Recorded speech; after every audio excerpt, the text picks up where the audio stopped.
But the main thing I want to talk about today is honestly something controversial. Yeah, controversial. I don't know if anyone will agree with me. I know, honestly, I think our bosses don't agree with us, and that's why I wanted to talk about this today, because I thought it was a good chance to hear something from the youngins versus something from the older cats that have been doing this for a while. But today, I want to talk about how I believe land is better to wholesale than houses. I agree.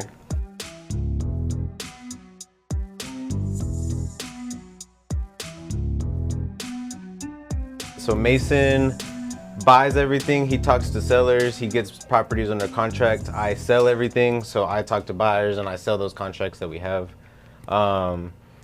So today, I mean, you got literally an entire business right here with acquisition and disposition. That's an entire wholesale company. Yeah, you have like your transaction coordinating and, you know, lead generation that you got to do. But in a sense, like acquisition and disposition is the company within itself. So we do everything. We're going to talk about everything. But the main thing I want to talk about today is honestly something controversial. Yeah, controversial. I don't know if anyone will agree with me. I know, honestly, I think our bosses don't agree with us, and that's why I wanted to talk about this today, because I thought it was a good chance to hear something from the youngins versus something from the older cats that have been doing this for a while. But today, I want to talk about how I believe land is better to wholesale than houses. I agree. Land in general is, I mean, we're going to go through the pros and cons, so who knows, maybe after this I might change my opinion, but Mason and I both started just doing land. He like I said, would lock up, he would talk to people that just owned a piece of dirt, and once he would lock them up, I would talk to builders that wanted to build on that lot, and then we'd sell it. And we made a lot of money doing that. So we used to do, some of them were little deals. They were like, we would buy deals in Granbury for how much? Bro, back then we were getting lots for a couple $100. Yeah, we'd get like a 5,000 square foot lot under contract for $500. And then I go and sell it to a builder for 10, 15K. So, you know, that's $9,000, $8,000 that we're making off of one deal. And yeah, they're small deals, but guess what? We've sold over like 60 lots in Granbury. Yeah, just in Granbury alone. I mean, we did, I don't know, I'd get what, 3 or 4 of them a week, just in like these pockets that we knew we already had buyers in. Yeah, and we became experts in the market. Like we knew which neighborhoods to market to. We knew which HOAs made it so difficult to sell something in that like it wasn't worth doing a deal in that neighborhood. So we learned the good pockets, and then whenever we continuously did deals there, I, on the disposition side, would make relationships with builders to the point where I was selling the same builders deals just over and over. They'd be like, let me know if you get anything in this neighborhood, I'll buy it. And his feedback would help me back into other deals, because your builder would call you and be like, hey, I need 5 lots by the end of this quarter or whatever. And then I would go and target specifically for those neighborhoods, or even the same streets that they were already on. So whenever they're doing the cleaning and the grading of lots, they can just kind of pass by easily on each project. Yeah, and I mean, sometimes when you have those relationships, I mean, you used to send me deals before we even locked them up, just to be like, hey, how much would your builder pay for this? I send it to him, he would tell me, and then we, like you said, we back into the deal that way. If he tells me, oh, I'll pay 10K for that, you know, we go offer them 1,000 or 2,000, they take it. That's an already guaranteed deal. Yep. So I mean, that, for those who don't know, that's kind of reverse wholesaling. So that's what a lot of, I mean, that's what New Western does, Net Worth. They do everything backwards. So instead of finding the deal first and then locking it up and selling it, it's you find the buyer first, see what the buyer wants and what their criteria is, and then you go try to find a deal for that buyer. So, I mean, that's a very smart business model, in my opinion. I know a lot of people that do it. But don't waste shout out to my boy Malik. Time. Like, if it's a bad deal and you know it's a bad deal, off rip, just don't even send it to your buyer, right? Because you want to keep his relationship with those guys on par. Pam, text me that. Pam says I have 8 acres outside of Bowie, Texas for 105. Please send that to us.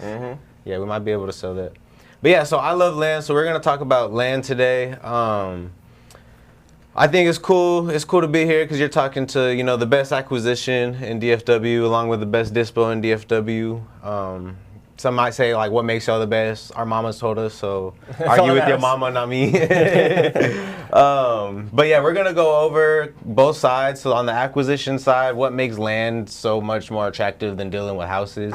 And then on the dispo side, I'll talk about, you know, what makes land so much easier to sell than houses. And then we'll go over, like, profit numbers, everything. But I guess I'll pull out the whiteboard now. let's start from the very beginning. Like, let's act like we're brand new wholesalers trying to get a deal. So, to get a land deal, what are you looking for? Where do you get a land lead from?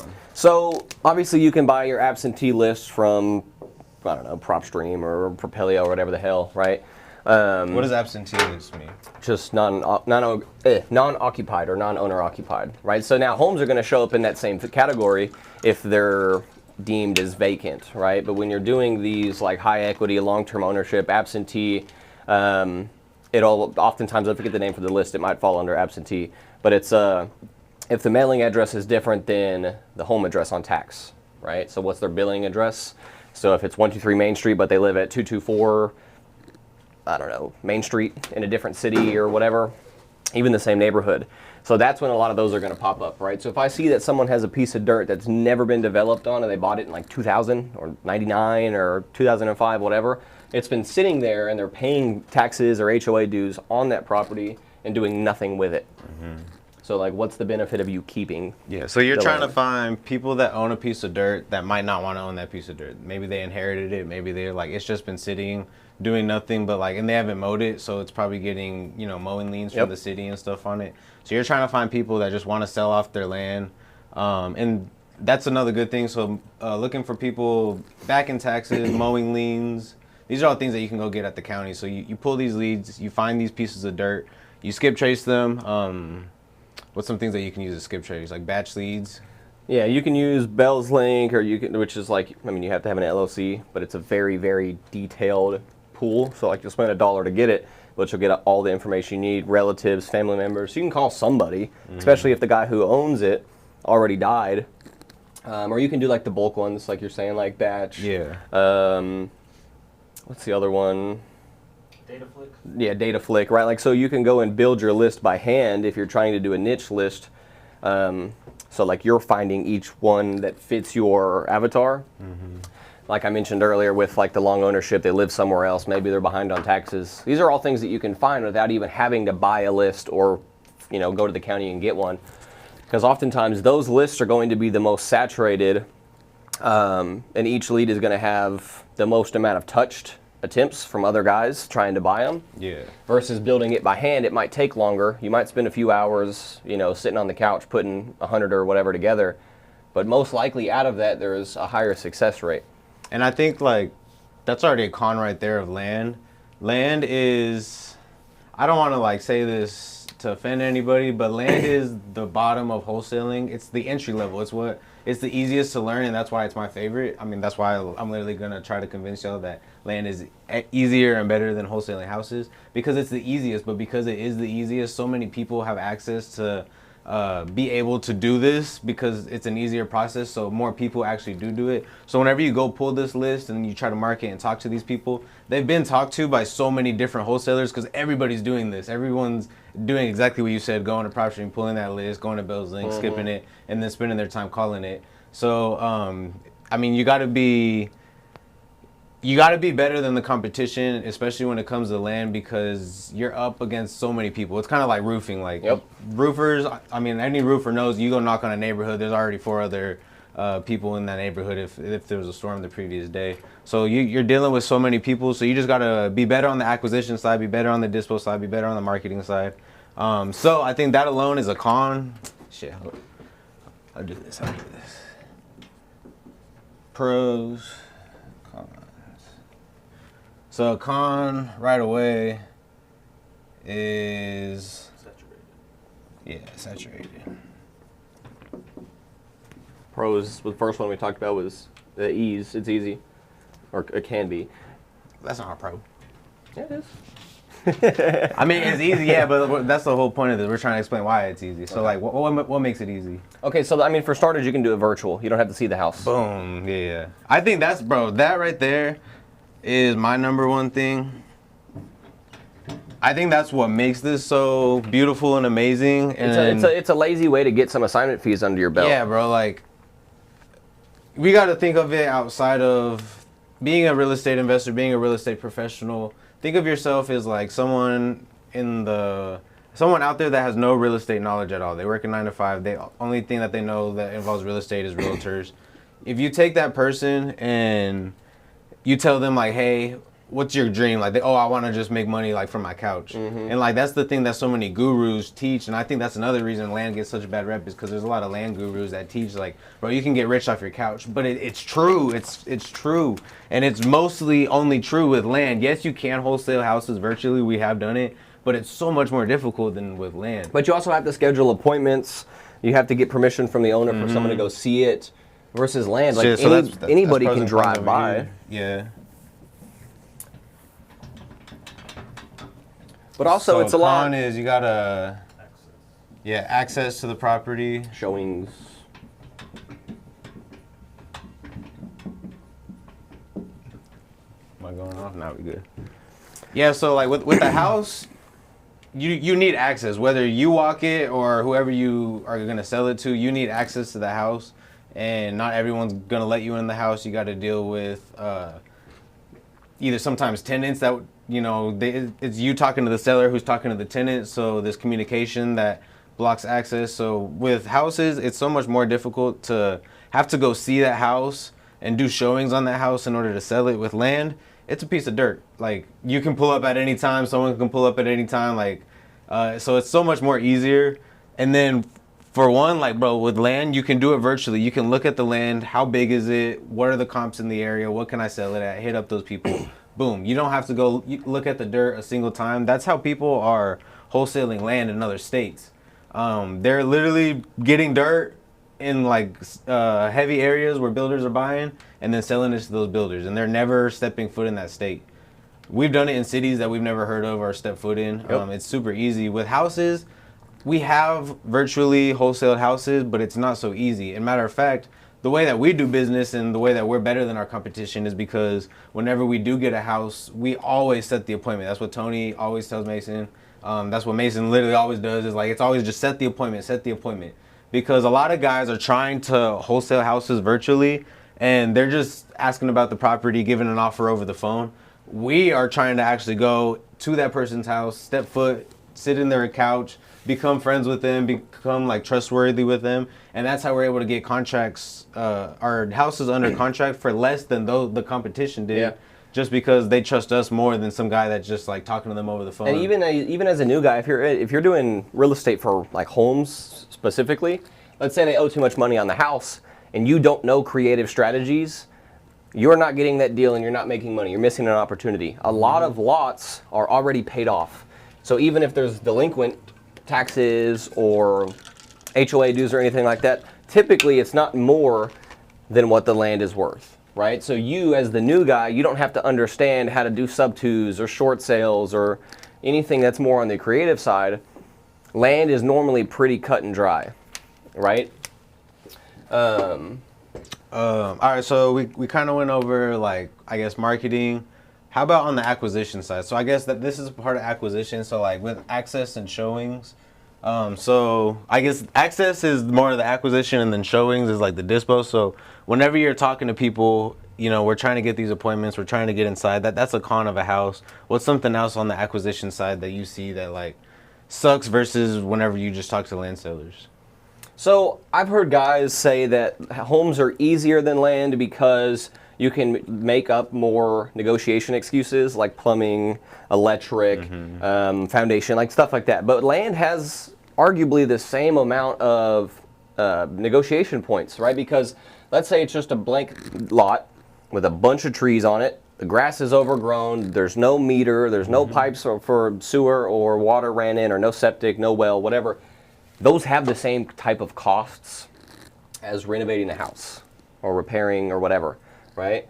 So a lot of people, because this is where it gets controversial when we're comparing which one's better or which one's worse, people would say that the cons of land is that there's like 5 things to say, right? Like, oh, well, new builds only go for this much, so I need it for this price. And then sellers aren't willing to acknowledge that, and they're like, I don't care, I know what I have, I'm not going to lower the price, right? So let's see, that'd be a pro of like... It'd be a pro of a house for sure. Negotiation. Yeah. Nah, probably like property. Yeah, go. Topics. Yeah. So with the house, I guess a pro, yeah, there's more things that you could talk about, like, oh, you know, the roof needs to be done, all this. In a sense, to me, that's a con too. Like with a house, you're having to get so much information on the property and what it needs, and like your offers based on that. On the land, it's so much straightforward. Like, and if you're good enough at having conversations, I can spend more time not talking about these things with land and focus on getting to know the sellers. There's plenty of times that I've beat competition on obviously both homes and land. But a lot of guys, especially when I was training and hiring and whatever, like VAs or even like in-person acquisitions guys, their calls for land deals were like 5 minutes. And it's just like they're using their script. They sound like a robot and they're not talking about anything else. So I would spice in or throw in like other questions like, well, what were your plans with the lot? With a house, we know that they planned on renting it or living there, right? So no one's going to ask those stupid questions. But with land, it's like, well, I see you bought it in 2005. Like, what were you going to do with it? Some people will tell you it was an investment, or they helped out a friend. They needed cash, so they swapped. You know what I mean? Or a lot of times people will tell you, like, I bought it and I was going to move there, but things changed. I can't build. I'm stuck here in Dallas. I don't want to live out there anymore. My job moved, whatever. And then just dive into that. And then it keeps the conversation less heavy on finding these negotiation topics, meaning like a seller's telling you, like, well, if I flush the toilet, it does this or whatever, right? None of that matters. But I want them to love me by the time I'm done talking. It's more just becoming their best friend. Yeah. Like I've talked to people for like an hour for these lots, whether or not I end up actually buying it. But those conversations literally ended up me being like invited to lunch. They're like, well, come and meet me at the lot. We'll have a beer and we'll get a contract done. So the pro is the conversation's more about you and them versus the property, because at some point or another you're going to make them an offer and you're going to try to buy it. Yeah. So we got easier combos as a pro, and there's less ego-based conversations from sellers most of the time. Because with homes, it's like, well, I redid this, and in the bathrooms, I put 10 grand into this bathroom. I put 30 grand into the kitchen. No one tells you that stuff with land. It's just like, oh, well, I know what it's worth. Okay, well, it could be worth that if X, right? So it's way easier to get them to disconnect from the knowing what they have versus like knowing what you can get for it. So I put detached sellers. So with land, it's so much easier on the acquisition side because they're not attached to that land. It's just a piece of dirt. So like to them, they're like he said, like they don't get into like all the, oh, well, I grew up here. This was my family home. Or you don't get into the, I've done this much, like I put this much work into it, like I just redid the bathrooms, or I just did this, or I bought it for this, it should have appreciated for, like, with land, they're just selling a piece of dirt, so the conversation is so much easier, because it's just, okay, how can I talk to this person, become their best friend, and get them to sell me their piece of land for a lot less. With houses, it's so much more that goes into it. Like, if it is something that's sentimental to them, they're going to be less likely to want to give it away. If it's something they've owned for a long time, they're going to want more money for it. There's so many more things with houses on the acquisition side that you got to talk with, you got to go over, you got to get through all those like sentimental things and just like help them realize, like, look, you're just selling a piece of property. There's nothing more than that. I know that you think this and this, but like to me, it's all about the numbers, and these are the numbers. It's easier to navigate through the conversation because even if they inherited the property, right? Like if they inherited a house, they know like, okay, it needs work, but I can make it worth more. So then that's when you dive into like, well, this is what you're going to spend, like your cost basis, right? So if you spend 50 to sell it for 200, you're not making any more money. You're now recouping some of the money you spent, and then the sales price is higher, but that's not netting you anymore. Versus with land, it's the same thing. These guys are like, okay, well, the taxes are cheap, the HOA is cheap, I'm just going to hold on to it. And we've seen, me and Donovan from experience, certain neighborhoods that we had bought in back in the day, like I don't know, 3 or 4 years ago, the value never went up. Everyone expected like the retreat values to go up. For an example, it's a neighborhood in Cleburne. I hate the retreat. And they've dropped in price, matter of fact. And this is a gorgeous area, gorgeous neighborhood. Everyone knows about the retreat. Private golf courses, you name it. And there's like 500 active lots in this one neighborhood specifically, and the value just tank. So that's part of your tactic too. Like, okay, well, let's say over the course of the next 5 years, you spend 10 grand in taxes. Even if the value goes up 10 grand, you're not really making any more money, right? So, all right, so that was kind of the acquisition side. Let's say we get a piece of dirt. What about contracts? I mean, is a land contract easier than a house contract? Yeah, it's a couple pages shorter. Okay, so we got to pro the contracts. Oh, shoot. And like not only Unless that, but addendums, you don't need. yeah, but you don't got to deal with like leasebacks and shit on a piece of dirt. So like not only is the contract shorter, but the Like, let's say this was built in terms 75. are- You need a lead paint addendum. Sure, it's one page, Yeah, but yeah. there was another form. With land, you don't have to do anything. And if you're using a Trek, like you should in Texas, guys, don't use custom bullshit. and girls.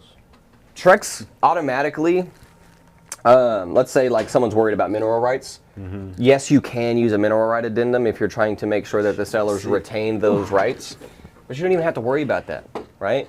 You can keep most of that contract just standard because price and time frame and legal description is really all that matters on it. Now, sure, if it's in an HOA, you have to add an HOA addendum no matter what, land or home. Yeah, so contracts are easier. I guess now we can head into the dispo side. So on the dispo side, I don't know if this is a pro or con for either one, but I'm just going to mention they have different formulas. So for a house, like everyone knows a house is... Percent of ARV minus repairs. let's just say 70% of ARV minus repairs. But even like the smaller builders, they're not like... your sales price, not your acquisition price. Your Yeah. sales price.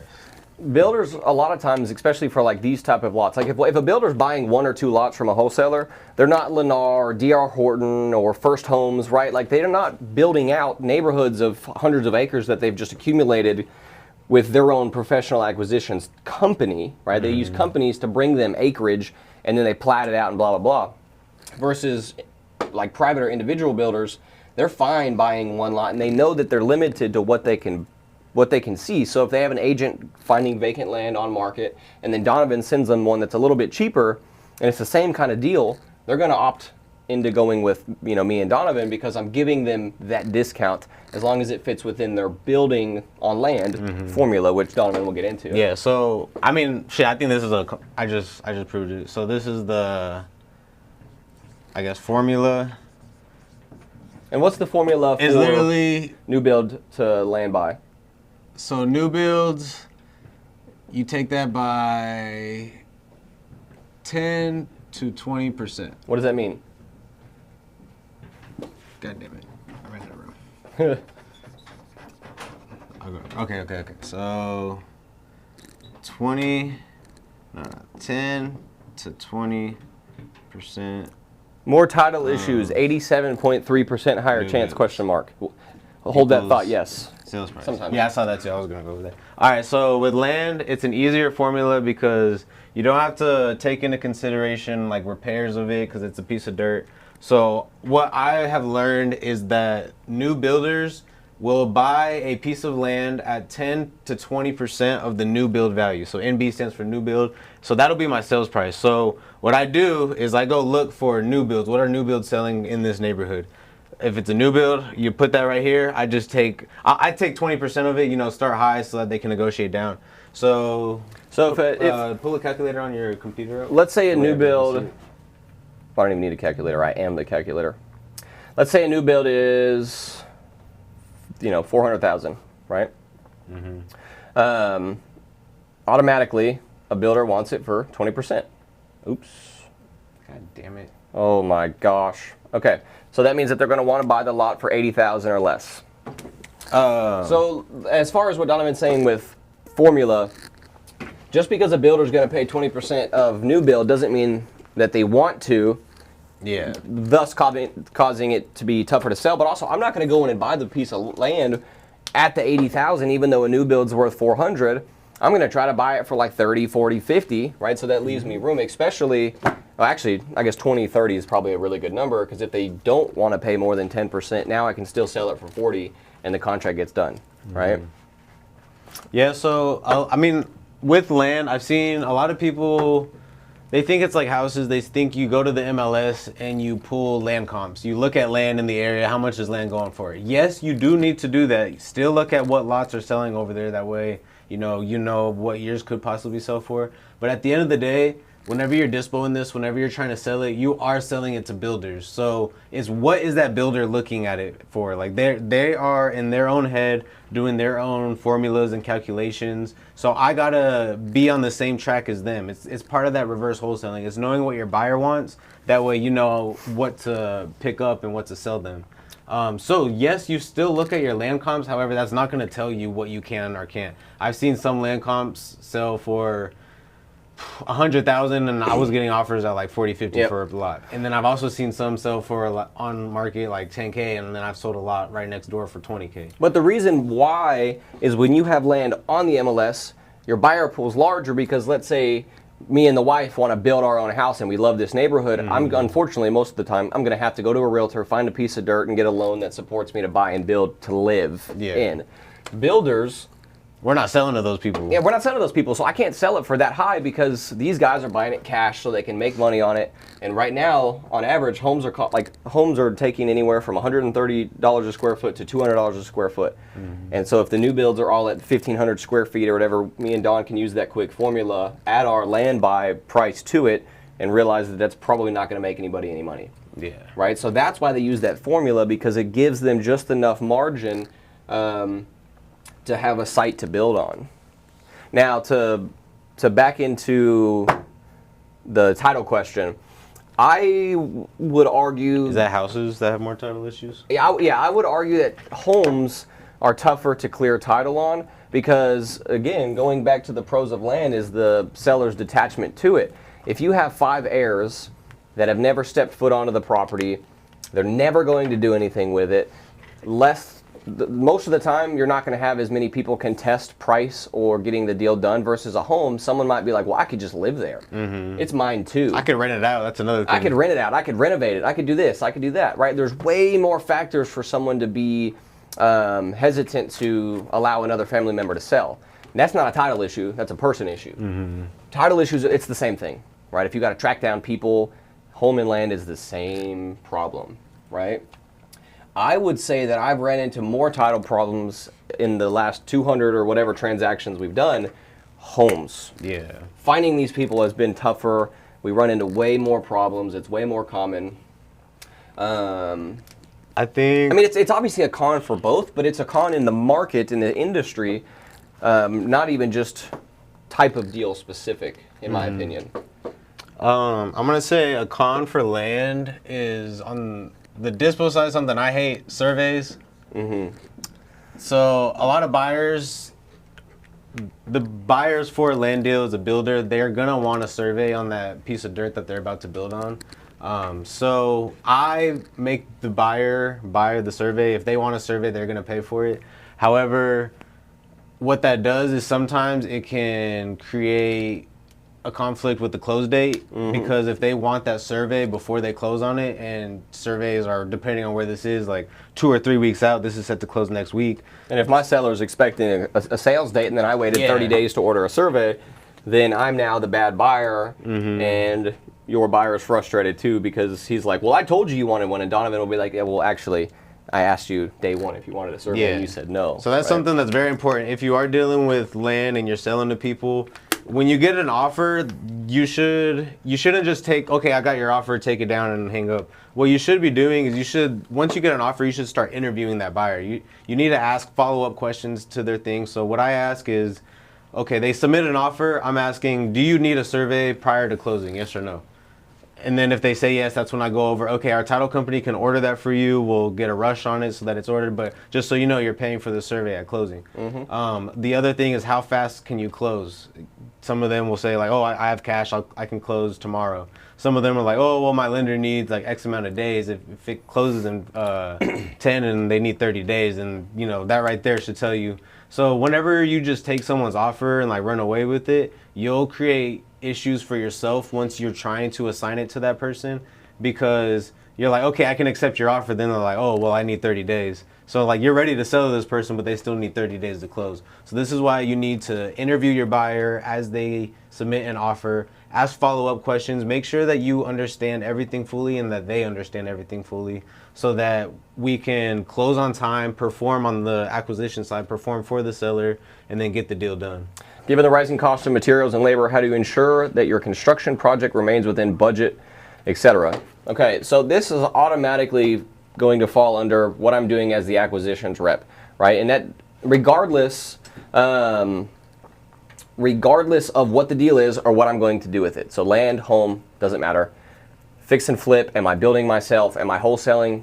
Again, all of these things get pushed to the side. And when you're focusing on acquiring the deal, I am trying to buy this for as little as possible, right? Because I as an experienced acquisitions rep, understand that there is a cost basis for lead generation, right? You got to pay guys like me to buy the deals, and then you got to sell them. If I can't sell them, then we're wasting company resources and time. Now these buyers, let's say it's a builder, let's say it's a flipper, they know, because they're in this business full time also, they know what they spend on projects. They typically know what they run into.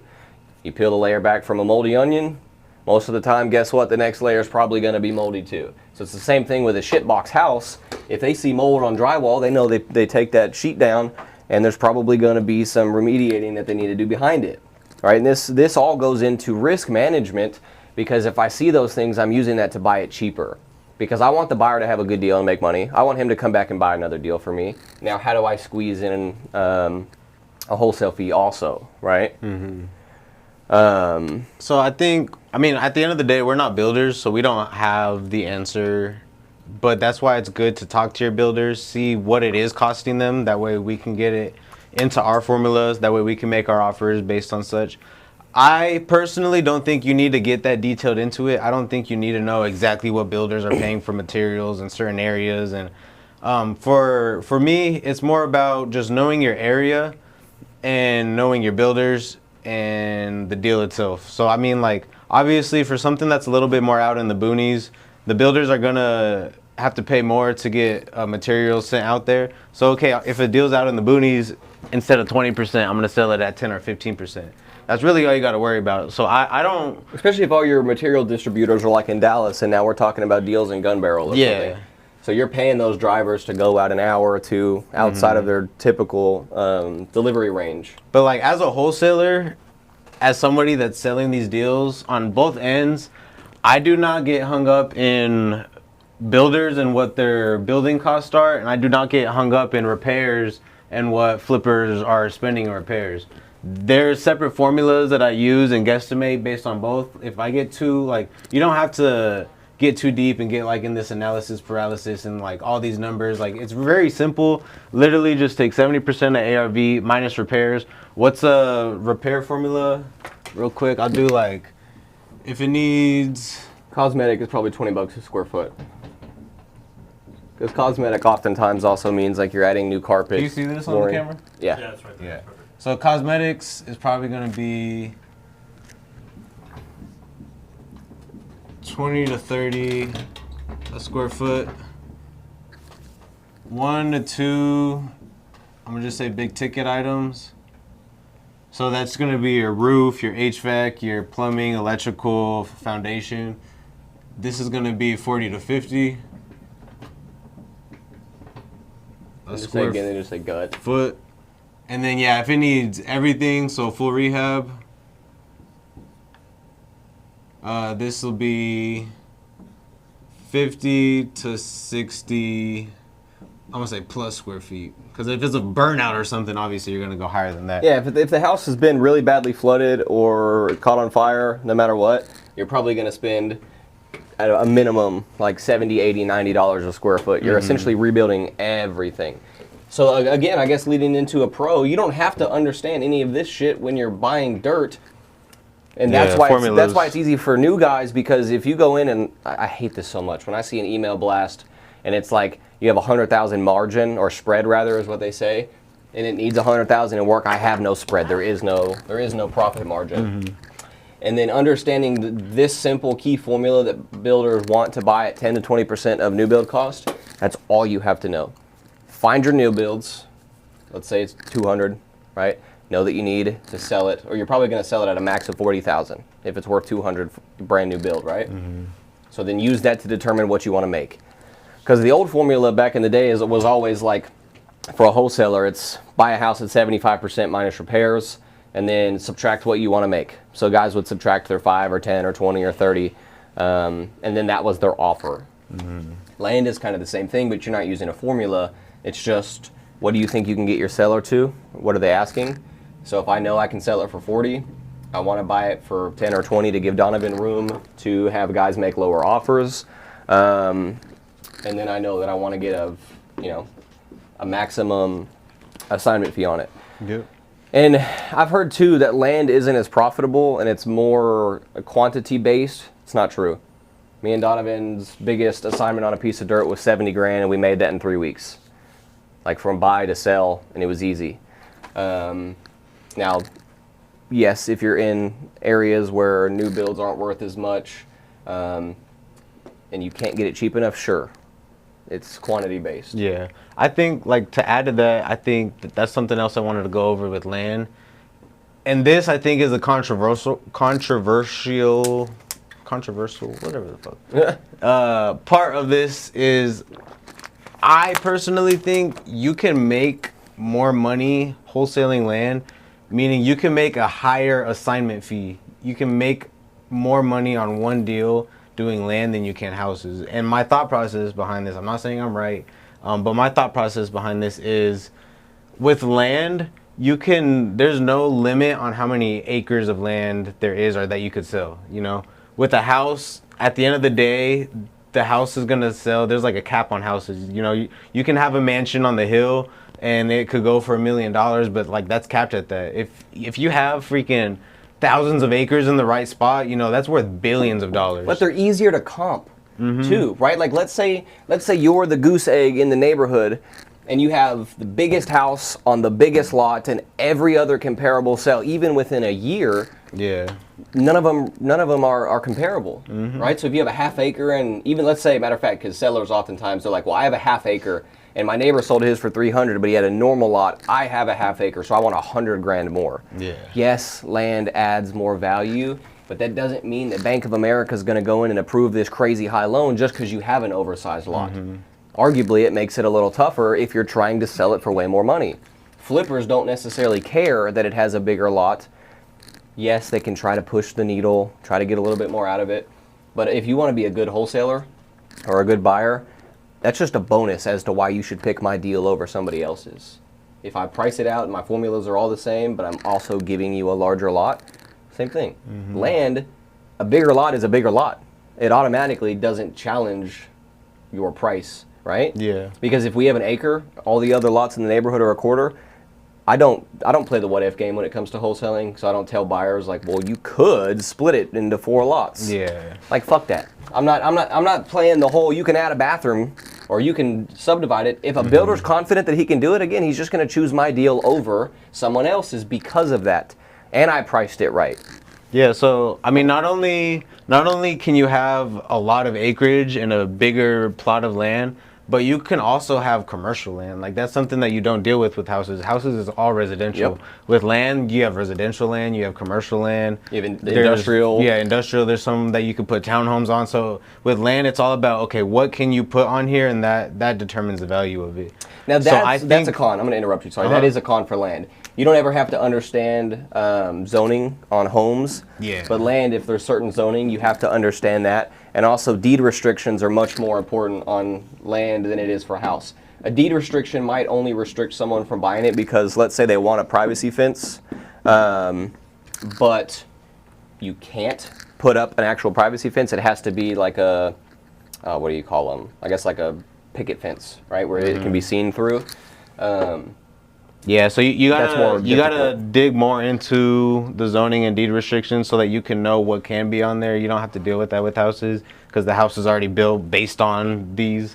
So that is a con. But I think, so what we were talking about was the pro to this is more money. So you could have freaking 1,000 acres in Plano, or you can have a fucking quarter-acre lot in downtown Dallas, like surrounded by high-rises. Those all will sell for millions of dollars.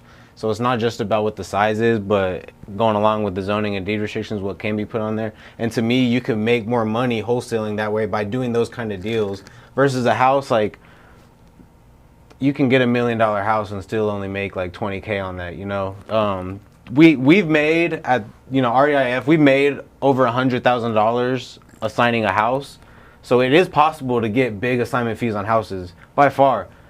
I just think there's a cap on it. Like at some point when you're only dealing with like, I mean, at least in Texas, like I would say five mil. I personally don't like, we've never wholesaled anything in like the mil. So like if we just say 5 mil below, that's a majority of all the houses in Texas. There's not a lot of like super expensive houses out here. And if there's a $5 million like house in Dallas, why are they going to go with a wholesaler? Yeah, exactly. Unless it's dilapidated and they just need a cash buyer. So just talking about that, like, but you can wholesale $5 million land. Yeah, you can get a $100,000, maybe even $200,000 assignment fee wholesaling a house. But bro, I feel like you can make almost $1 million assignment fee wholesaling land properly. And I just can't see a house deal where you can make $1 million assignment fee, but I can see several land deals where you can make $1 million assignment fee. And if you're trying to get into it and you know that most of the deals you're going to do are small profit margins, like small assignments, and you want to put your effort into anything that has to be quantity based, land is so much easier, right? Because if you just contract it out long enough and you price it out good enough, you can start buying out the whole neighborhood. And when you cold call someone else, it's like, hey, well, I'm buying your neighbor's property and I'd love to have yours, but I don't have to. I'm just calling to see if you would entertain allowing me to pick that one up too, right? And then they're like, you know, then you can get into the whole pricing conversation. Yeah. Sure, well, I think that was everything. I mean, we went over like the acquisition side of it, dispo side of it. I feel like we just attacked homes and didn't even benefit or add like. Yeah, we just talked so much about land. I'm trying to think. I mean, again, homes, like you have your rehab budget as a comp. Yeah, rehab budget. I mean, but that's the same thing too on land. It's just less complicated to understand. That's that formula. Because if there's big trees, I forget what the price was, but I had a guy that does like laser grading, so flattening out the land and clearing it out. Some trees cost they cost a couple $100 for one tree just to get it knocked down and like put in a pile. So if you have half an acre that's completely wooded, that could cost you 20 or 30 grand to clean the dirt. So you also have to understand that, and that might complicate your 10 to 20% of new build formula. If utilities aren't adequate, so like the sewer and water main that's on the street, if they're not allowing for any new builders or new builds to be put on because of that, then you can't even sell the dirt. If it's landlocked, right, and a lot of guys try to sell landlocked properties, that's a con of land too. So you have to, this is when it gets a little bit more complicated. You have to understand what you're looking at. If it's got a road and there's new builds on the street or close by, you're probably safe. Did we lose connection? I hope not. She might be catching up. So you guys suggest building your own niche list here in Texas? Yes, 100%. I mean, just look at the numbers. Texas is one of the #1 growing metroplexes, or DFW is one of the #1 growing metroplexes in the entire United States. So it's so big because, I mean, from one end of the metroplex to the other, it's probably like 2 hours you can drive and you'll still be in DFW. So there's so many things building and happening. There's so many builders building properties out here. So especially if you're dealing with land, yes, Texas is like the best place to be because there's so much land that still needs to be built on, and they are building on it. Especially if you get something in DFW or in inner city DFW, so that Fort Worth, Arlington, Dallas area, those are going to easily sell. But not only that, the outskirts are all selling too. The Texas Livestock Commissioner said that we're going to run out of land in 700 years, and we're going to run out of water well before that. So to lead into what you're saying, we have enough land everywhere that it's the same reason that like north of Frisco, so you're going into like Salina, Prosper, or whatever. That's why now all those cities have been stretched out so far north, is because we have these fields of people. Granddaddy passed away, I got 100 acres here in Princeton, I'd love to cash it in, right? And then you start seeing more neighborhoods pop up. Anything from like Dallas, Fort Worth to Oklahoma right now, bro, there's deals all in there. And then you can even go from DFW down to Waco. There's deals all between there. And then we go as far east out to Tyler. There's deals all in there. And then west is a little different. We'll probably only go out to like Weatherford. Oh, like people are going East Texas starts to get deserty, and it's not that big out there. But I mean, or West Texas, sorry. But everything over and around us is so saturated with freaking builders and like so much potential that it's a no-brainer to do deals out here. Even houses, there's just as many fucking houses because so many people are moving here. These builders are having to build houses for people, and a lot of houses are just getting knocked down and like rebuilt in certain areas. So Texas for me is a no-brainer. If I didn't live in Texas, I would still want to be in Texas real estate. Now you can go out. The southern states right now are really stable compared to some other markets. I know a lot of people that wholesale in Florida. Florida's really good for land too, as long as you're, or even Houston. I know it's obviously still Texas, but what I'm about to get into will make sense. In Florida, floodplains are much more common, so it's not as tough to offload your deal because they're used to paying for flood insurance and stuff. But if you can find your deals, again, this is why niche building is more important if you're trying to maximize your odds. Coastal floodplains and stuff like that are much harder, and a lot of buyers are less willing to do it because of the risk and the regulations that they have when it comes to building. You gotta put those houses on like stilts and stuff. Yep. Same for Houston. That automatically is going to drop down their percent of purchase because their cost basis goes up. Yeah, we've done a couple deals in Houston. I don't like Houston because everything is in a flood zone. So it's just a matter of like... And when it's not, it's a really hot area. Yeah. So it's a matter of just finding someone that's willing to deal with that flood zone. I don't want to ignore your question, Comedy. How would a significant increase in interest rates? So that's a very complicated question because none of that normally matters as a wholesaler. It all impacts selling high value properties. The most challenging part right now of selling anything like $1 million plus is the fact that rates are so high, and even if you make enough money, let's say last year or 2 years ago or whatever, rates were better, you make $1 million a year and you're trying to buy a $3 million house, the bank says no, but hey, I make $1 million a year. Now you're having that purchase price at a 7% rate. It's going to make it tougher to get approved. Thus, buyers and builders are probably going to sit on those deals a lot longer, and holding costs are way higher, right? So that's why we don't target those deals. Now, if they come by in one of our marketing campaigns, I'm obviously not going to ignore it because I'm not scared to have that conversation with them. But if you're just getting into it, homes in the millions are so much harder. And renovations are crazy higher, etc. Versus land, I mean, me and Donovan wholesaled a piece of dirt that was worth like $1.25 million, just because someone wanted to put apartments on it. Yeah. And when you're building apartments, you're talking to guys that have enough knowledge of what they have to do with the city and how much money they have to put into it. You guys go about So Robert said, how do you go about properties that have a swimming pool if it needs work on the acquisition side and disposition side? It depends what kind of work, first of all, and also it's comp specific. So in Carrollton, a pool could add $100,000 to your ARV versus in like your normal markets, the formula has always been a pool's worth 25 grand.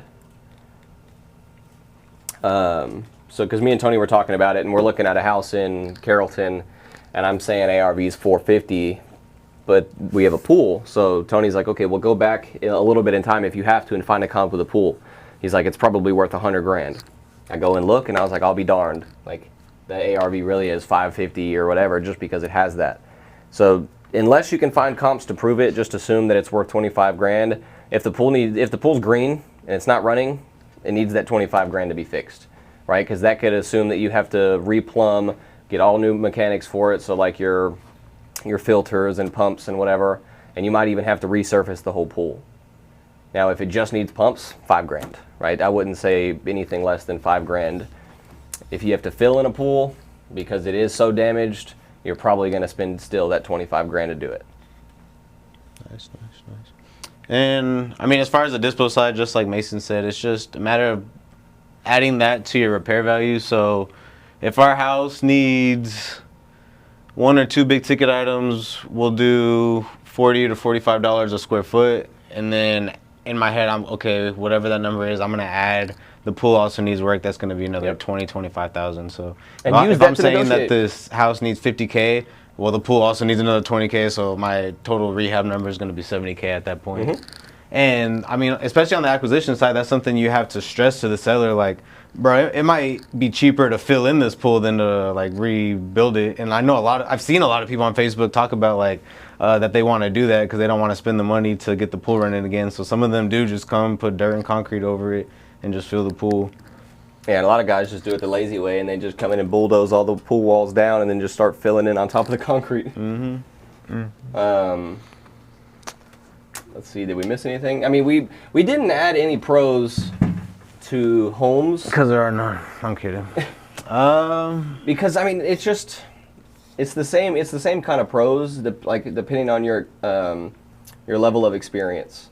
So if you've never done land, like I've had people say like, well, like comping land is so much harder. I've never done it. If you've never done land, you've only ever done homes, you might think that it's easier. I'm gonna just put clout. Yeah.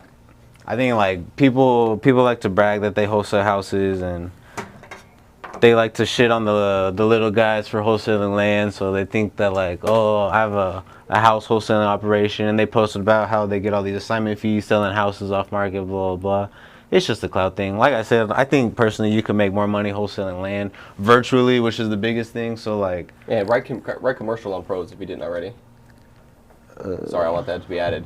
Because a good quote I heard from a roofer, and it ties into real estate, like this form of it rather, like investing. Residential real estate makes good money. Commercial real estate is retirement money. And you're not going to run into a commercial house. You're going to run into commercial land way more frequently. And that's when you have the ability to really make high dollar assignment fees. hell yeah. Sorry, I had to call some mystery answer. That's a great question for Tommy. What does it say? What makes the difference between Privy and Propelio and PropStream? It's whatever fits your company the best, I'm assuming, right? Because MLS for Texas, if we're talking about Texas and you're talking about comps, MLS data is where PropStream and Propelio and stuff try to scrape what they can from it. Texas is a non-disclosure state, so if you're running comps anywhere else, most of the time you're not going to see all of the data points and remarks that an agent might leave somewhere, and you might not be able to see pictures of it. So like if you're comping it on DealMachine or something, you have to take that address, put it in Zillow, and try to see what the house looks like. Or maybe the price is blotted out on Zillow because it's been so long. MLS never takes down the price. I think everything that you mentioned is a tool, and that's how everything should be seen and valued at. Nothing is like the proper way, or nothing is the correct answer. Every single thing is a tool. So obviously, like, the more tools you have in your tool belt, the easier your job in life will be. However, you do not need all the tools. A lot of people are able to get something done with the hammer, and they don't need a special kind of tool to do it. So obviously MLS is going to be top tool. Like MLS is that multi-tool freaking Swiss Army knife that can do almost anything, everything, get you what you need. Everything else has a couple different tools, or a couple less data, but it's still useful. And once you start, like personally, I've used to use PropStream, Propelio, and REI Pro. It got to the point where I realized it's all the same data. Like I'm cold calling, looking for buyers on PropStream. I'm cold calling, looking for buyers on REI Pro and Propelio. And then I realized, like, okay, I'm just calling the same people like over and over. It's all the same data. So it's just a matter of like, find what works for you, find what you like, use it. Nothing is better than the other, except obviously MLS is top. If you have the data, that's the best, but you don't need it. You can go out there and pay for a subscription to PropStream or Propelio and still be able to get the data that you need in order to wholesale and do deals. But yeah, MLS is top tier. Yep, exactly. Especially with the delay too, right? If MLS is the main component of the industry, obviously everybody else is trying their best to get their data, and so it might take them a month or whatever to be able to put it on their site because they're doing it all over the state or all over the country, right? So it's kind of hard for them to prioritize that versus North Texas MLS is just North Texas MLS. And like that's all that these companies do. That's all that Investor Lift does. They're all they have to do and say is I have the best data. They all have the same data. Some of them gets a little bit better, more data, but I think that's why Investor Lift has been popping off. Right now, Investor Lift has second best data compared to MLS, and that's why everyone's using it. I think people are overusing it and thinking that it's like a one tool that'll make or make your entire business, but no, it's just another tool that you can use. At the end of the day, InvestorLift does not have all the data. There's other skip tracing platforms that I use that have way better data than InvestorLift. So I still use InvestorLift as a tool. However, I do all my skip tracing on a completely different platform because I use it for the data it has, and then I use other places that I know have, better or the same data, and just, it's all tools that just make my life better. But yeah, at the end of the day, like, I think InvestorLift was able to get the same data that PropStream Propelio have and put it in one place. So that's why so many people use it, and it's so awesome. But that's all like what the competition of InvestorLift is doing too. They're saying, "Oh, I have better data than InvestorLift. Come to my platform." So it's all tools. It's all about what you like. If you can afford to, use all the tools, obviously use all the tools. It'll help you be better. But having the main things like MLS and InvestorLift helps. That way you don't spend your time doing a bunch of bullshit. What is the process on organizing and keeping your buyers list up to date? Personally, bro, I love that you asked this. I think that this is something I need to get better at and that we need to do within our own business.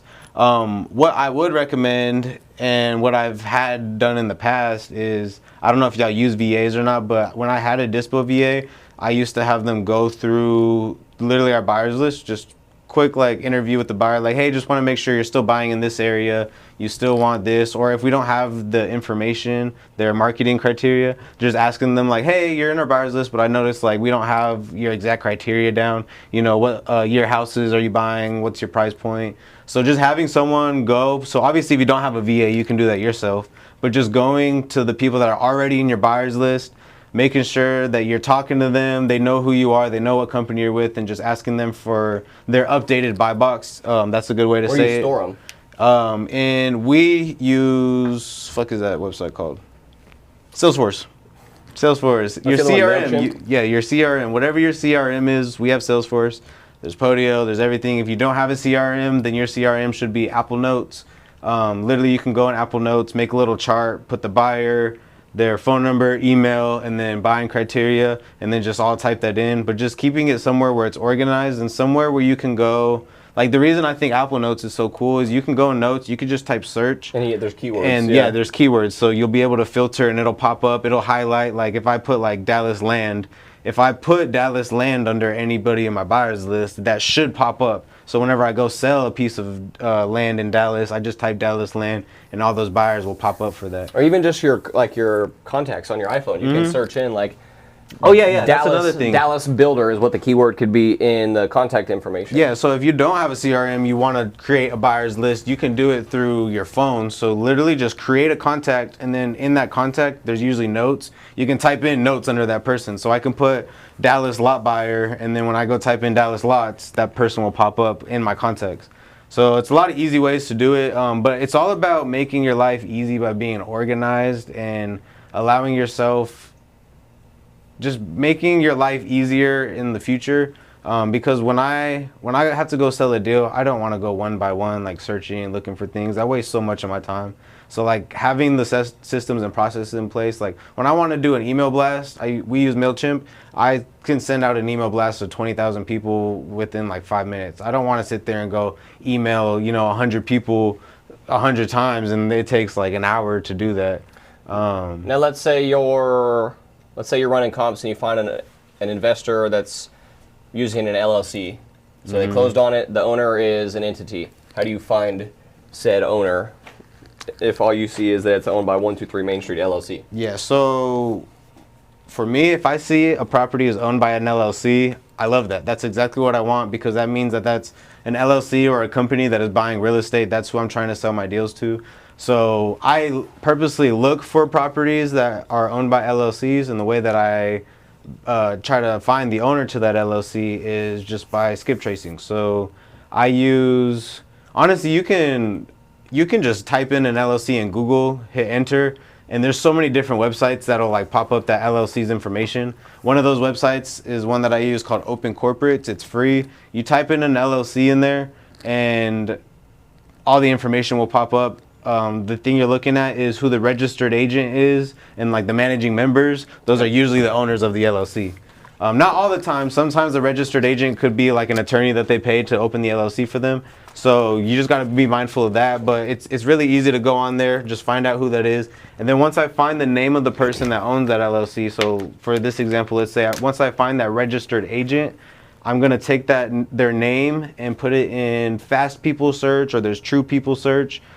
These are all free platforms, like I said, that you can skip trace people on. You just put in their name and then the city that they live in, and guess what? On Open Corporates, it gives you their mailing address. So you just type in whatever city is on that mailing address, and it'll pop up their name and some phone numbers with them, and it'll be like 5 phone numbers. I just call 5 until I get a hold of them. So it's all free. I mean, we could probably do it on here. Can you share a screen? Tell me. I should already.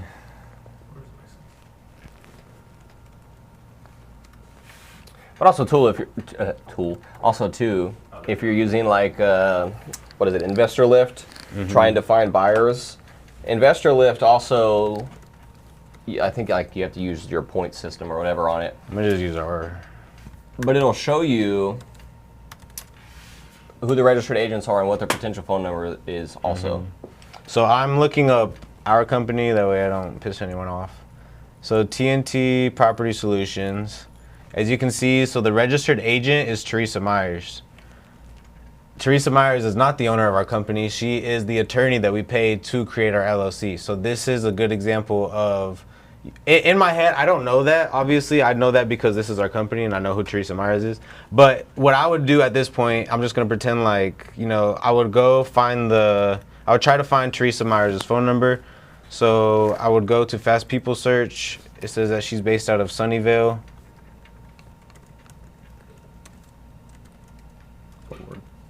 It is one way. It'll probably pull up her number, so just. Oh, actually, she's. Oh, it says we could not find it. Haha, she's good at hiding herself. There you go, Teresa. Let's do. We shouldn't have done this, LC. I know. I'm gonna try this one. Robot Dinosaur. Or no, is that Robot Dinosaur? Yeah. Yeah! Got your ass. Alright, so Robot Dinosaur LLC. It's owned by Mr. Anthony Sicilian. Yeah, because if you self-file your LLC, then you're going to be the registered agent. Let's see if we can find Tony. And you can keep it simple. You can just do Texas. It might not have popped up Teresa because you said Sunnyvale, and her home address is not in Sunnyvale. Or it could be. So this gives me four results in Dallas, Texas. One's in Dallas. Another one's in Dallas. The other one's based out of New York. He might have owned a property out here before, so that's why it's pulling up. And then this is another one in Fort Worth. So I actually know that the one from New York is probably him. It has his phone number right here. Boom. I call that phone number. And that is how I skip trace LLCs. It's not always easy. As you saw, we came into conflict whenever we tried searching up Teresa Myers. It didn't pop up. That's when I would go to other things. I would go to Facebook, search up Teresa Myers on Facebook. And then whenever you get a hold of somebody, or if you can't get a hold of someone, try to get a hold of their spouse, their kids. Like Fast People Search. I'll pull it back up. I'll just type in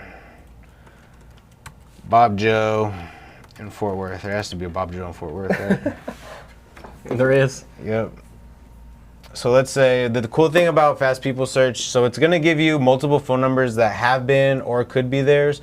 Not only that, it's going to give you relatives underneath here. So what I could do if like I find out this is Bob Joe, this is his address, like he's just not picking up the phone, I can come down here and I can start clicking on his family members, and it'll show me their possible phone numbers.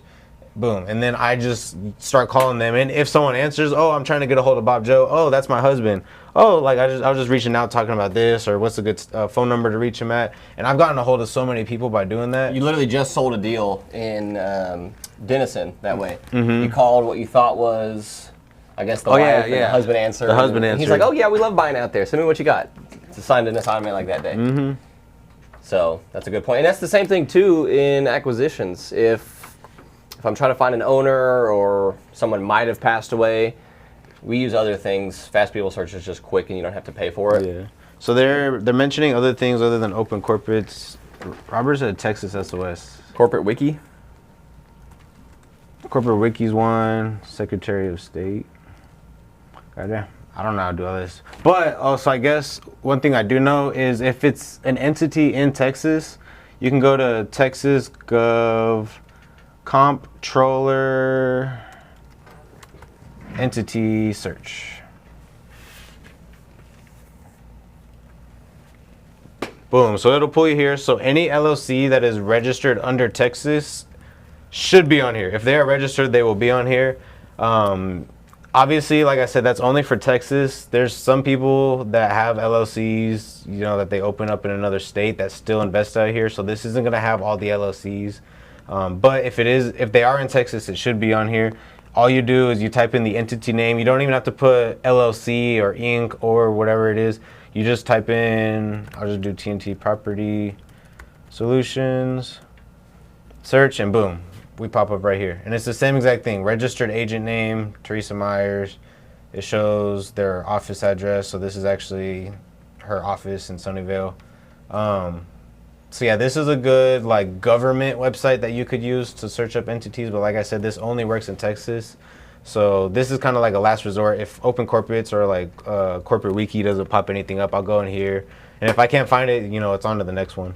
But honestly, being a good dispo is not really about being a good salesman. It's more about being a good marketer and private investigator. Like all my job is to market. So I'm trying to figure out who would buy this, how can I put myself in front of them and get this deal to them. And then it's a matter of skip tracing those people. So like all I do is I go look on the MLS. If I have a piece of land, I go look at the builders in the area for the new builds. I'll find those LLCs. I'll skip trace them just like I showed you. And then I'm calling them. That's all I'm doing. And at the end of the day, the deal sells itself. I'm not the best negotiator. I'm not the best salesman. Like whenever I talk to these dudes on the phone, honestly, I don't even like to negotiate. I like to let my buyers negotiate with my buyers. Like there's been times where I've literally sent buyers a screenshot of my the offers that I have. And I know a lot of like wholesale gurus are like, no, like we never tell your offers, never tell them what you have on the table. But like, I don't give a fuck. I'm not here to like try to pitch something or sell something. Like all that I do is I'll literally send a screenshot of my offers and be like, look, this is what you're up against. Send me your highest and best. Like if you can, you can. If you can't, you can. That's it. And if it's a good deal and it's in a good area, buyers want it bad enough that they'll play the game too. Yeah, and I've sold deals for higher than my asking price by doing that. Is like just being honest.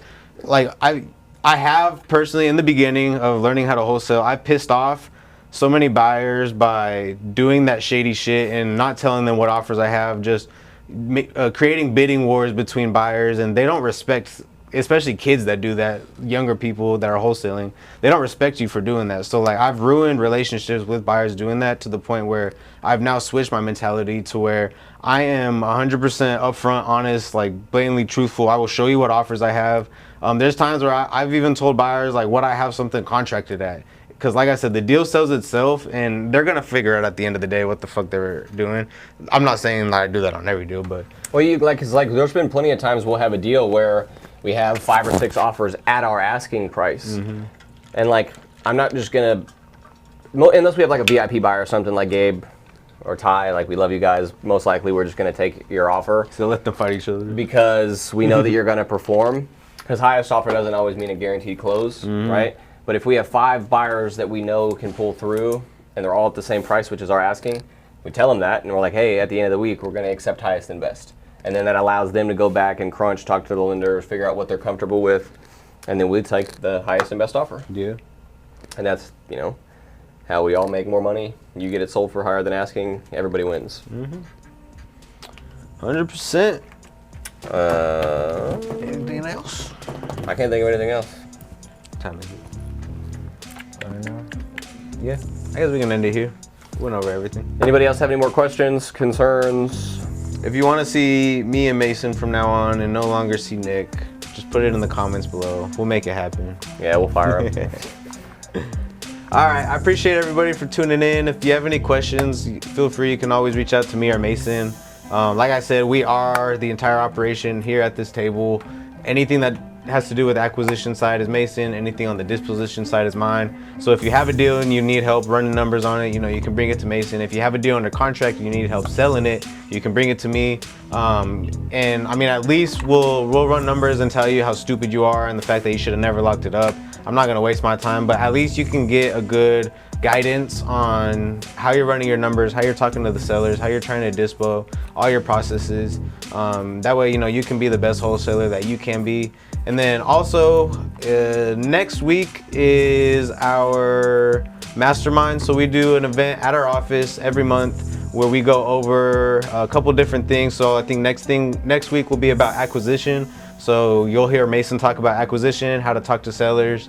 The month after that in October will be disposition. So I'll talk about how we can sell deals to buyers. We go over marketing, title, lending, everything. So it's really cool. Everyone come out. We have free drinks, free pizza, free alcohol, but it's a good place to network, and it's a roundtable discussion. So it's not someone on stage just talking the whole time. Everyone is going to sit in a circle. We're all going to talk about the market, talk about acquisitions, what's working, what's not working, how to be better. But yeah, appreciate y'all tuning in. Till next time, peace. Later. Cool.